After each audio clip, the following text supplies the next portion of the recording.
அங்காளம்மனுடைய மயான கொள்ளை திருவிழா. மயானத்துல இருந்து கொண்டு காக்குறாளா மாறி அவள் மலையனூர் காரி அவள் அங்காளம்மன் மாறி.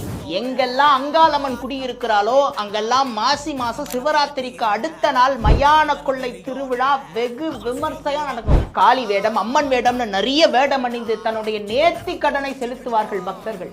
என்ன இந்த மயான கொள்ளை விசேஷம்னா, பார்வதி அம்மன் தான் அங்காளம்மனாக உருவெடுத்து மலையனூர்ல புத்துல மறைஞ்சிருக்கா. சிவபெருமான் பிரம்மனுடனான சண்டையினால பிரம்மனுடைய 5வது முகத்தை திருவோடாக எடுத்து எல்லா இடத்துக்கும் போறாரு. அந்த திருவோட்டுல இவருக்கு போடப்படுற உணவை எல்லாம் அந்த முகமே சாப்பிட்டு தான், இவருக்கு உணவே கிடைக்கலையா. அப்ப மலையனூருக்கு போகும்போது அங்காளம்மன் என்ன செய்கிறாள், நல்லா யோசித்து உணவை கீழே சிந்துகிறாள். அப்பொழுது அந்த முகம் என்ன பண்ணுதுன்னா கீழே சிந்தி அப்படியே விழுந்துருது.